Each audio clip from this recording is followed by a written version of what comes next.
இந்த நிகழ்ச்சியில அபினேஷும் வந்து கலந்துருக்காங்க. ஸோ வந்துட்டு இந்த வீடியோ நம்ம எதை பத்தி பார்க்க போறோம்னா, கடார படையெடுப்பின் ஆதாரங்களை பத்தி தான் பார்க்க போறோம். அதுக்கு முன்னாடி கடார படையெடுப்புனா என்னன்னு தெரிஞ்சுக்கலாம். அதுக்கும் முன்னாடி கடாரம்னா என்னதுன்னு சொல்லிட்டு பேசிக் ஐடியா தெரிஞ்சுக்கலாம். கடாரம்னா இப்போ இருக்கிற மலேசியால இருக்கிற கெடா அப்படின்ற அந்த மாநிலத்தை தான் வந்துட்டு அந்த காலகட்டத்துல கடாரம்னு சொல்லிட்டு கூப்பிடுவாங்க. ஓகே. ஸோ வந்துட்டு கடார படையெடுப்பு பேசிக்கலி எல்லாருக்கும் தெரிஞ்சிருக்கும். சோழர்களால் நடத்தப்பட்டது. சோழர்கள் தான் செஞ்சிருக்காங்க. சோழர் படை தான் வந்துட்டு கடாரத்தை அடிச்சு அவங்க கைப்பற்றி அவர் பெரிய சாதனை புரிஞ்சாங்கன்னு சொல்லிட்டு எல்லாருக்கும் தெரிஞ்சிருக்கும். ஆனா என்னன்னா, இது வந்துட்டு ராஜராஜ சோழன் காலகட்டத்துல செஞ்சது. ராஜராஜ சோழன் காலகட்டத்துல இந்த கடார படையெடுப்பு செஞ்சாங்கன்னு சொல்லிட்டு சில மலேசிய தமிழர்கள் சரியான தமிழ் வரலாற்று எக்ஸ்போஜர் இல்லாம சொல்றாங்க. இது வந்துட்டு உண்மையா அப்படின்னு சொல்லிட்டு கேட்டீங்கன்னா இது உண்மை இல்லை. இது முழுக்க முழுக்க போய். இது யாரோட காலகட்டத்தில் செஞ்சிருப்பாங்க அப்படின்னு சொல்லி பாத்தீங்கன்னா, ராஜராஜ சோழனுடைய மகனான ராஜேந்திர சோழன் காலகட்டத்தில் தான். ராஜேந்திர சோழன். ஸோ இந்த பேரை வந்து தயவு செஞ்சு நல்லா ஞாபகம் வச்சுக்கோங்க. அவரோட ஆதார பத்தி தான் நம்ம நிறைய பார்க்க போறோம். ஓகேயா? ஸோ வந்துட்டு முதல் ஆதாரம் எதுனா, கடார படையெடுப்போட முதல் ஆதாரம் எதுனா ராஜேந்திர சோழனுடைய மெய்கீர்த்தில இருந்து பார்ப்போம். மெய்கீர்த்தி பத்தின ஒரு சில தகவல் வந்துட்டு அபினேஷ் அது சொல்லுவாரு. மெய்கீர்த்தினா உண்மையான புகழ். உண்மையான புகழ்னா இப்ப ராஜேந்திர சோழன் வந்து உண்மையான என்ன செஞ்சாரு அதான். சோ வந்துட்டு ராஜேந்திர சோழனுடைய மெய்கீர்த்தி ஸ்வஸ்தி ஸ்ரீ, அதாவது மங்களம் உண்டாகட்டும் சொல்லிட்டு சமஸ்கிருதத்துல ஸ்வஸ்தி ஸ்ரீன்னு சொல்லிட்டு ஆரம்பிப்பாங்க. ஸ்வஸ்தி ஸ்ரீ திருமண்ணை வளர இருநில மடங்கையும் அப்படின்னு சொல்லிட்டு வரும். ஸோ இந்த கல்வெட்டு பார்த்தாலே உங்களுக்கு தெரிஞ்சிருக்கும். இதுதான் வந்துட்டு ராஜேந்திர சோழனுடைய மெய்கீர்த்தி.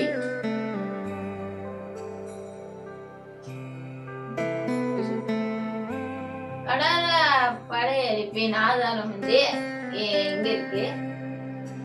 அலைக்கடல் நடுவுள் பலகலமும் செலுத்தி சங்கிராம விஜயதுங்க வர்மனாகிய கடாரத்தரசனை வாகியும். இது ராஜேந்திர சோழன் ஆட்சி செஞ்ச 13வது வருஷம் வந்து இந்த கல்வெட்டு வந்து செஞ்சாங்க. சரி. ஸோ வந்துட்டு இப்போ வந்துட்டு ராஜேந்திர சோழனுடைய 13வது ஆட்சியாண்டு மெய்கீர்த்தி பத்தி நம்ம பார்ப்போம். ஸோ வந்துட்டு இந்த மெய்கீர்த்தி வந்துட்டு நம்ம ஃபுல் மெய்கீர்த்தி பார்க்க போறோம். அதுவும் எதை பத்தினா கடார படையெடுப்பு சார்ந்த முழு மெய்கீர்த்தியுமே நம்ம பார்க்க போறோம். ஓகே. ஸோ இந்த மெய்கீர்த்தி எப்படி ஆரம்பிக்குதுன்னா, அலைக்கடல் நடுவுட் பல கலந்தெழுத்தி சங்கிராம விஜயோ துங்க வர்மனாகிய கடாரத்தரசனை வாகையும் பொறுக்கடல் கும்ப கரியோடு மகப்படு துரிமெகிட் பிறக்கிய பருநிதி பிறக்கமும் ஆர்த்தவ நகநகர் போர் தொழில் வாசலில் விச்சார் திருத்தோரணமும் மொய்த்தொழில் புனைமணி புதவமும் கணமணி கதவமும் நிறைசீர் விஷயமும் துறைநீர் பண்ணையும் வன்மலையூரை தொன்மலையூரும் ஆழ்கடல்கள் சூழ் மாயிருடிந்துமும் கலங்கா வல்வினை லங்கா சோகமும் காப்புரு நிறைப்புரல் மாபப்பாலமும் காவலம் புரிசை மேவழி பங்கமும் விளைப்பந்தூருடைய வளைப்பந்தூரும் கலைத்தோர் புகழ் தலைத்தக்கோலமும் தீதமர் பல்வினை மாதமாலிங்கமும் காலாமுதிர் கடந்திர இலாமுரி தேசமும் தேனக்க வார்பொழில் மானக்க வாரமும் தொடுகடற்காவர் கடுமுரட்கடாரமும் மாப்பொரு தாண்டா கொண்ட கோப்பர கேசரி வன்மரான உடையார் ஸ்ரீ ராஜேந்திர சோழ தேவர்க்கு யாண்டு. இதோட பொருள் வந்து, அலை நிறைந்த கடலில் நடுவே பல கப்பல்களை ராஜேந்திரன் அனுப்பி கடாரத்தை ஆண்ட சங்கிராம விஜயதுங்க வர்மனையும் புகழ் படைத்த விஜயதங்கனுடைய படையில் இருந்த யானைகளை பிடித்து கொண்டான்.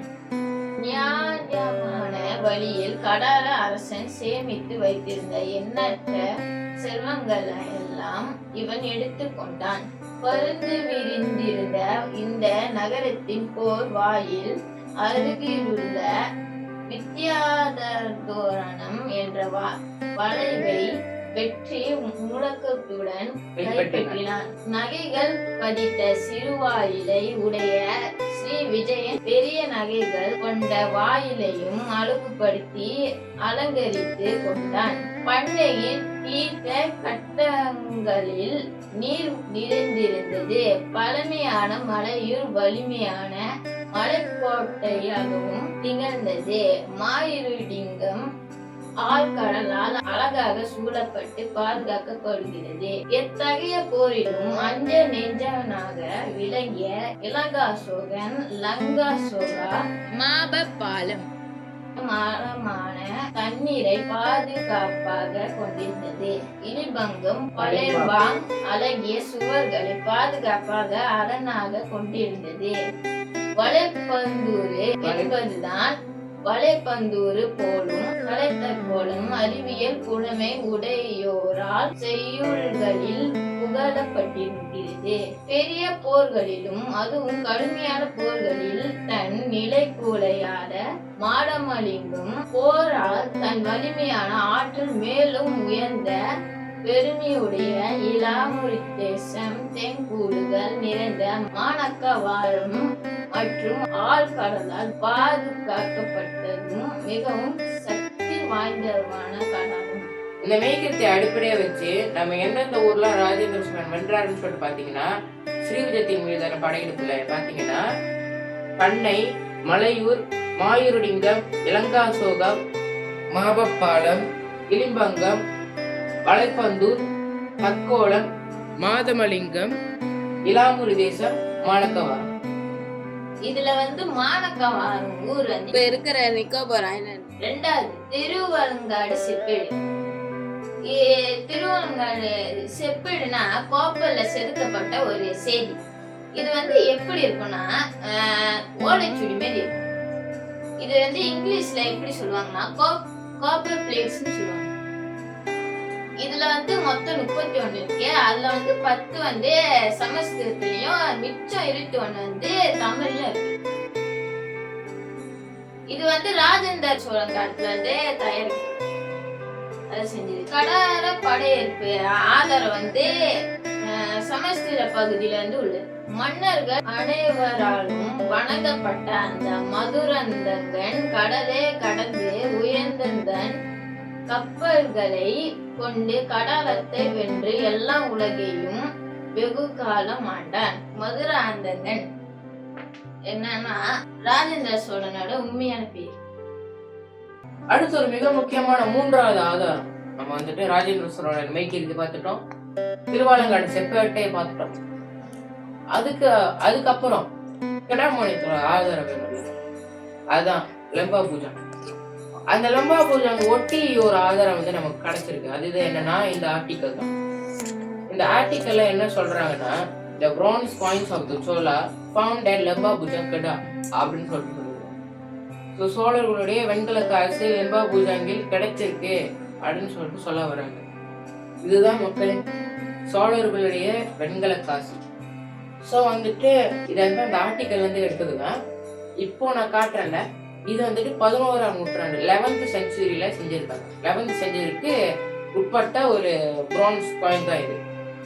அதுக்கப்புறம் இந்த 2 காசு, இது முன்னாடி இது பின்னாடி.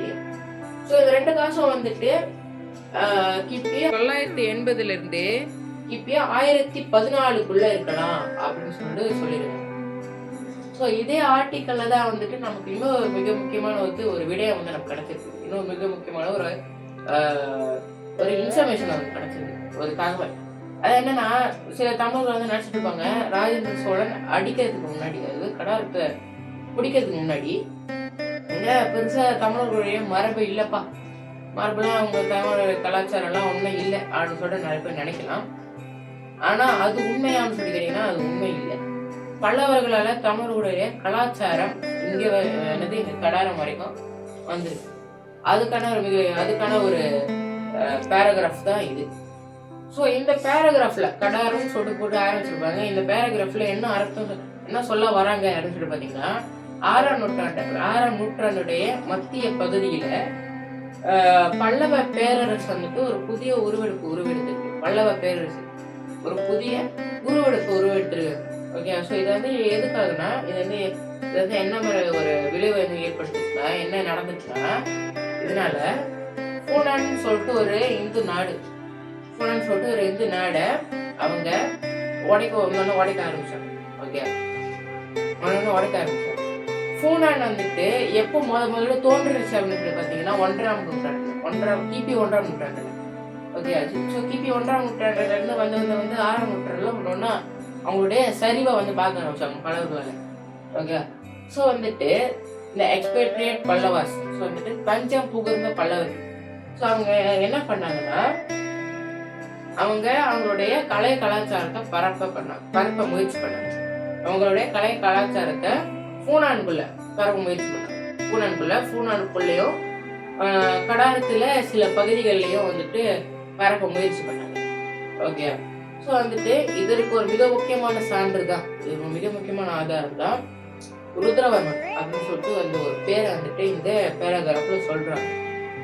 ஸோ வந்துட்டு அதுக்கப்புறம் என்ன சொல்ல வராங்க அப்படின்னு பார்த்தீங்கன்னா, இது கிளியரா நமக்கு தெரியுது என்னன்னா, கடார மக்களும் பூனான்ல இருக்கிற மக்களும் ஒரே மாதிரியான மதம், ஒரே மாதிரியான கலாச்சாரம், இல்லைன்னா பாசிபிளி ஒரே மாதிரியான ஒரு மொழியை கூட அவங்க பயன்படுத்தி இருக்கலாம் அப்படின்னு சொல்லிட்டு சொல்றாங்க. அதுவும் பல்லவர்களின் இன்ஃப்ளூயன்ஸால அவங்க தஞ்சம் புது வந்தாங்கல்ல, பூனாக்குள்ளேயும் இன்ஃப்ளூயன்ஸ்குள்ள வந்தாங்கல்ல, அதுக்கப்புறம் அவங்களோட கலை கலாச்சாரத்தை பரப்ப முயற்சி பண்ணி அவங்க இது பண்ணாங்க. இதனால இன்னும் வந்துட்டு பல்லவர்களுக்கு ஒரு எடிஷனல் பாயிண்ட் ஆயிடுச்சு, பல்லவர்களுக்கு ஒரு எடிஷனல் இதாயிடுச்சு பூனானோட அழிவு காலத்துக்கு. அதுக்கப்புறம் உண்மையிலேயே இந்த மாதிரி வந்துட்டு இந்த ஆர்டிக்கலை போடுறாங்க, ஆனா இது உண்மையா அப்படின்னு சொல்லிட்டு நம்ம வந்துட்டு இன்னொரு வெரிஃபை பண்ணல. ஸோ அதுக்கான ஒரு ஆதாரம் தான், இதுக்கு முன்னாடி பல்லவர்களுடைய இன்ஃப்ளூயன்ஸ் வந்து இருந்திருக்கு அப்படின்னு சொல்லிட்டு காட்டுற ஒரு ஆதாரம் தான் இது. இது வந்து என்ன கல்வெட்டுனா புத்தகுப்தா ஸ்டோன் இன்ஸ்கிரிப்ஷன் சொல்றாங்க, புத்தகுப்தா கல்வெட்டு அப்படின்னு சொல்றாங்க. இது எதை பத்தினா வந்துட்டு புத்த மதத்தை பத்தி தான். புத்த மதத்தை பத்தின சில குறிப்புகளை, ஒரு சில நோட்ஸுகளை எடுத்து சொல்றதுக்காக அவங்க இந்த கல்வெட்டை வந்து செஞ்சிருக்காங்க. அதுல என்ன சொல்றாங்கன்னா, இந்த கல்வெட்டு வந்து சமஸ்கிருதத்துல இருக்கு, யூசிங் பல்லவா ஸ்கிரிப்ட், சமஸ்கிருதத்துல இருக்கு.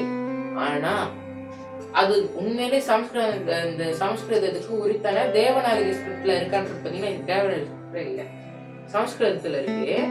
ஆனா பல்லவர்களுடைய ஸ்கிரிப்ட்ல இருக்கு, சமஸ்கிருதத்துல இருக்கு. பல்லவர்களுடைய ஸ்கிரிப்ட் பல்லவ கிரந்தத்துல இருக்கு. பல்லவ கிரந்தம் வந்துட்டு பல்லவர்களால உருவாக்கப்பட்ட ஒரு ஸ்கிரிப்ட். ஓகே. ஸோ வந்துட்டு இது வந்துட்டு எதை காட்டுதுன்னா, வர்த்தக ரீதியான, அதாவது இந்த ட்ரேடிங், அந்த வேற நாட்டுல இருந்து அவங்க இது பண்றாங்கல்ல, வேற நாட்டுல இருந்து ட்ரேடிங் இதெல்லாம் பண்ணி அவங்க அந்த இன்டர்நேஷனல் ரிலேஷன்ஷிப்ல வச்சுக்கிறாங்க, டிப்ளமேட்டிக்கா அந்த காலகட்டத்துல. ஸோ அதுக்கான ஒரு எவிடன்ஸ் அப்படின்னு சொல்றாங்க. இது வந்துட்டு எந்த காலகட்டத்தில் இருக்குன்னா 4ஆம் நூற்றாண்டுல இருந்து 5ஆம் நூற்றாண்டுக்குள்ள இருக்கலாம். பார்த்த அந்த பேராகிராஃபுக்கும் இதுக்கும் ஒரு லிங்க் இருக்கு. ஏன்னா அது 6ஆம் நூற்றாண்டு 5ஆம் நூற்றாண்டு ஒரு நூற்றாண்டு வித்தியாசம், அப்படி இருந்தாலும் இன்ஃப்ளூயன்ஸ் நடக்குது. ஓகே. ஸோ இதை வந்து எதை காட்டுதுன்னா, இதை வந்துட்டு உண்மையிலேயே அந்த பேராகிராஃப்கான அந்த ஒரு உண்மைத்தன்மையை விளக்குது. இதே மாதிரி தான் வந்துட்டு மற்ற சிலைகளும். இப்போ பார்த்தீங்கன்னா விநாயகர் சிலை இருக்கு, புத்தர் சிலை அடைஞ்சு இருக்கு.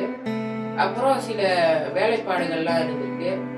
அதுக்கப்புறம் இதுக்கு இன்னும் கொஞ்சம் ஆதாரம் செய்கிற விதமாக இந்த சண்டி லம்பா பூஜம் இருக்குல்ல, சண்டி லம்பா பூஜங்கள அந்த இடத்துல 4 சண்டி எல்லாம் இருக்கு. சரி, இது வரைக்கும் நம்ம வீடியோ பார்த்த எல்லாருக்கும் வந்துட்டு ஒரு மிகப்பெரிய நன்றி அப்படின்னு வந்து நம்ம சொல்லலாம். ஆனா வந்துட்டு நீங்க இவ்வளவு நேரம் பாத்தீங்கல்ல, அதுக்காக ஒரு சின்ன போனஸ் தான். ராஜேந்திர சோழன் சில பேர் வந்துட்டு அவங்களுடைய கற்பனைக்கு ஏற்ற மாதிரி ராஜேந்திர சோழன் ஒரு முறையா வந்துட்டு அவங்க வடிவமைச்சிருப்பாங்க. ராஜேந்திர சோழன் வந்து குதிரை மேல ஏறி போற மாதிரி, இல்லைன்னா ராஜேந்திர சோழன் வந்துட்டு கல்ல மேல நின்று அப்படி எத்தா இருக்கிற மாதிரி அந்த மாதிரி காமிச்சிருப்பாங்க. ஸோ உண்மையிலே ராஜேந்திர சோழன் எப்படி இருந்திருப்பாரு அதுக்கான ஒரு விடயம். ஸோ வந்துட்டு இது யாரு அப்படின்னு பார்த்தீங்கன்னா, இதான் ராஜேந்திர சோழன் சிவலிங்கத்தை வழிபடுற மாதிரியான ஒரு சிற்பம் தான் இது. இது எங்க இருக்கு அப்படின்னு பாத்தீங்கன்னா, ராஜேந்திர சோழன் கட்டின கங்கை கொண்ட சோழபுரம் அப்படின்ற ஒரு கோயில்ல வந்துட்டு இந்த சிற்பம் வந்து இருக்கு. ஸோ வந்துட்டு எல்லாம் ராஜேந்திர சோழன், இவருதான் ராஜேந்திர சோழன் சொல்லிட்டு பல வரலாற்று அறிஞர்கள் வந்துட்டு, பல ஹிஸ்டரியன்ஸ் வந்துட்டு அவங்க ப்ரூஃப் கொடுத்துருக்காங்க. அதுக்கப்புறம் இன்னொரு சின்ன ப்ரொமோஷன் அப்படின்னு சொல்லலாம்.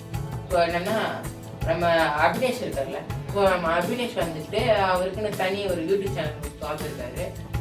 ஸோ அது என்ன சேனல்னா அபினேஷ் டான்ஸ் 2.0 அப்படின்னு சொல்லிட்டு திறந்துருக்காரு. ஸோ அதில் வந்துட்டு அவர் டான்ஸ் சம்மந்த வீடியோஸ்லாம் போடுவார், வீடியோஸும் ஷார்ட்ஸ்லாம் போட்டிருப்பாரு. ஸோ நீங்கள் பிடிச்சிருந்துச்சுன்னா சப்ஸ்கிரைப் பண்ணுங்கள் அவர் சேனலுக்கும், சப்ஸ்கிரைப் பண்ணி அதுக்கு சப்போர்ட் பண்ணுங்கள். ஸோ இது வரைக்கும் இந்த ஆதாரங்களை உண்மையான தகவல் வரலாற்றை தெரிஞ்சுக்கிட்டவங்க அத்தனை பேருக்கும் மிகப்பெரிய நன்றி. வணக்கம்.